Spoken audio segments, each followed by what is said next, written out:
नमस्कार. लोकवृत्तमध्ये आपलं स्वागत. वाईट चुरशीची लढत मात्र शरद पवारांची राष्ट्रवादी बॅकफूटवर. हे सगळं ठरवून केलं जाते का? मतदारांचा सवाल. बदलत्या समीकरणांमुळे मकरंद पाटलांसमोर पुरुषोत्तम जाधवांचं मोठं आव्हान. विधानसभा निवडणुकीच्या रणधुमाळीस प्रारंभ होऊन निवडणुकीचा आखाडा आता चांगलाच पेटलाय. त्यातच वाई मतदारसंघ जोरदार चर्चेत आहे. वाई खंडाळा विधानसभा मतदारसंघात महायुती राष्ट्रवादी अजित पवार गटाचे उमेदवार मकरंद पाटील, महाविकास आघाडी पुरस्कृत राष्ट्रवादी शरद पवार गटाच्या उमेदवार अरुणादेवी पिसाळ, अपक्ष उमेदवार पुरुषोत्तम जाधव अशा 3 मातब्बर उमेदवारांमध्ये वाईचा गड जिंकण्यासाठी तिरंगी लढतीचा चुरशीचा सामना रंगलेला आहे. त्यामुळे वाई मतदारसंघात कोण बाजी मारणार याची उत्सुकता कमालीची ताणलेली आहे. यापैकी ही लढत तिरंगी होत असली तरी राष्ट्रवादी शरद पवार गटाच्या अरुणादेवी पिसाळ या मात्र प्रचाराच्या रणांगणात उतरलेल्या दिसत नाहीत. दुसरीकडे अजितदादा गटाचे उमेदवार मकरंद पाटील आणि अपक्ष उमेदवार पुरुषोत्तम जाधव यांनी आपल्या जनसंपर्काच्या माध्यमातून प्रत्येक गाव पिंजून काढलंय. त्यामुळं मतदारसंघात राजकीय ईर्ष्या टोकाला गेल्यानं वाई खंडाळा महाबळेश्वर मधील राजकीय वातावरण चांगलंच तापलेलं आहे. पुरुषोत्तम जाधव हे पायाला भिंगरी लावून गावोगावी भेट देत आहेत. त्यामुळे मकरंद पाटलांसमोर आमदारकी टिकवण्याचं मोठं आव्हान निर्माण झालंय. लोकसभेला वाई खंडाळा मतदारसंघातून राष्ट्रवादी शरद पवार गटाला आघाडी मिळाली होती.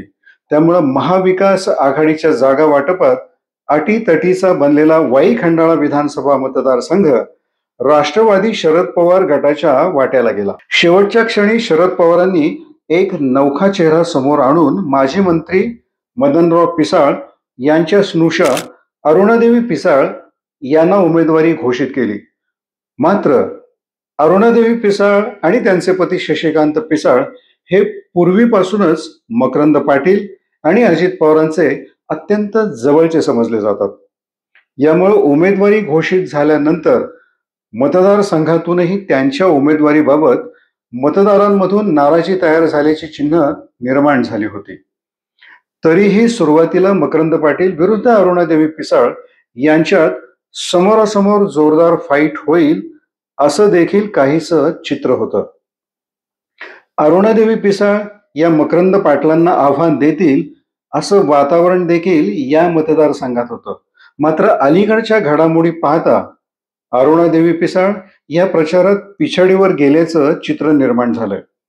त्याही पुढे जाऊन सांगायचं म्हटलं तर अरुणादेवी पिसाळ यांचा गट हा जाणीवपूर्वक रणांगणात उतरत नसल्याची ही मतदारसंघात चर्चा आहे. वाईमधील या बदलत्या समीकरणाचा मात्र महाविकास आघाडीला जोरदार फटका बसणार आहे. महाविकास आघाडीचे वरिष्ठ नेते वाईमधील या बदलत्या समीकरणांकडे कसं पाहतायत हे देखील पाहणं महत्वाचं ठरणार आहे. महाविकास आघाडीच्या जागा वाटपात अटीतटीचा बनलेल्या वाई विधानसभा मतदारसंघात अनेक निष्ठावंतांना डावलून अरुणादेवी पिसाळ यांना तिकीट दिलं गेलं. यावेळी राष्ट्रवादीकडून डॉक्टर नितीन सावंत, काँग्रेसचे विराज शिंदे, शिवसेनेचे पुरुषोत्तम जाधव यांनी शेवटच्या क्षणापर्यंत उमेदवारीसाठी जोरदार रस्सीखेच केली होती.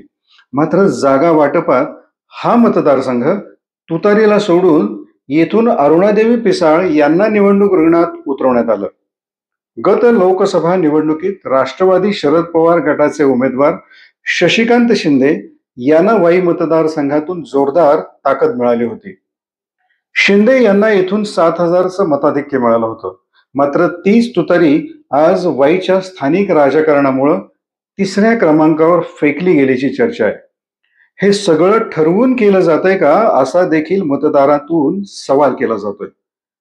वाई खंडाळा मतदारसंघात महाविकास आघाडीच्या गोटात चलबिचल सुरू आहे. समोर अजितदादा गटाचा उमेदवार असताना दुसऱ्या बाजूला महाविकास आघाडीकडून अजितदादांच्याच निष्ठावंताला कशी काय संधी दिली जाते असा देखील प्रश्न निर्माण झालाय. तिसरा मुद्दा, अपक्ष उमेदवार पुरुषोत्तम जाधव यांनी संपूर्ण मतदारसंघ पिंजून काढलाय. जाधव हे कडवट शिवसैनिक आहेत. काँग्रेस आणि राष्ट्रवादीचा बालेकिल्ला असलेल्या सातारा जिल्ह्यात गेल्या अनेक वर्षांपासून जाधव यांनी शिवसेनेचा भगवा फडकवत ठेवलाय. एकनाथ शिंदे यांनी जेव्हा बंड केलं त्यावेळेला त्यांना खंबीरपणे त्यांनी साथ दिली होती. गेल्या 2.5 वर्षात जिल्हा प्रमुख म्हणून त्यांनी संपूर्ण जिल्हा पिंजून काढलाय. वाडी वस्तीवर जाऊन संघटना बांधली. लोकसभा निवडणुकीत ते साताऱ्यातून इच्छुक होते. मात्र हा मतदारसंघ भाजपला गेल्यानं त्यांना माघार घ्यावी लागली. मात्र विधानसभेसाठी त्यांनी जय्यत तयारी केली. वाई मतदारसंघातून त्यांनी खूप आधीपासूनच तयारी केली होती. मात्र महायुतीच्या जागा वाटपात हा मतदारसंघ अजित पवारांच्या राष्ट्रवादी काँग्रेसच्या वाट्याला गेला आहे. त्यामुळे जाधव यांनी अपक्ष म्हणून शड्डू ठोकलाय. पुढचा मुद्दा, अजित पवार गटाकडून मकरंद पाटील यांचे बंधू जिल्हा बँकेचे अध्यक्ष नितीन पाटील यांना राज्यसभेचे खासदार म्हणून संधी मिळाली.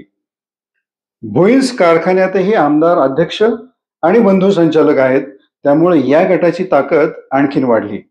ही जमेची बाजू असली तरीही एकाच घरात इतकी पदं असल्याबाबतचा अपप्रचारही सुरू आहे. दरम्यान वाईतली बदलती समीकरणं आणि स्थानिक राजकारण यामुळे तुतारी 3ऱ्या क्रमांकावर फेकली गेली आहे. त्यामुळे ही लढत बहुरंगी होत असली तरी प्रामुख्यानं पाटील आणि जाधव घराण्यात काटेकी टक्कर होणार आहे. त्यामुळे मकरंद पाटलांना आपली आमदारकी टिकवण्यासाठी शर्थीचे प्रयत्न करावे लागणार आहेत. त्यांच्यासाठी ही निवडणूक कसोटीच ठरण्याची चिन्ह आहेत. दुसऱ्या बाजूला मकरंद पाटलांनी तुतारी बॅकफूटवर जाईल अशी समीकरणं तयार करून महाविकास आघाडीला मोठा धक्का दिल्याची चर्चा मतदारसंघात रंगू लागली आहे. शेवटचा मुद्दा, मकरंद पाटलांसाठी ही निवडणूक सोपी नसून सर्वसामान्य शेतकऱ्याच्या कुटुंबातील मुलानं या निवडणुकीत चांगलीच रंगत भरली आहे. त्यामुळे अपक्ष उमेदवार पुरुषोत्तम जाधव बाजीगर ठरणार की मकरंद पाटील विजयाचा चौकार मारणार हेच या निकालातून आता स्पष्ट होणार आहे. पाहत रहा लोकवृत्त.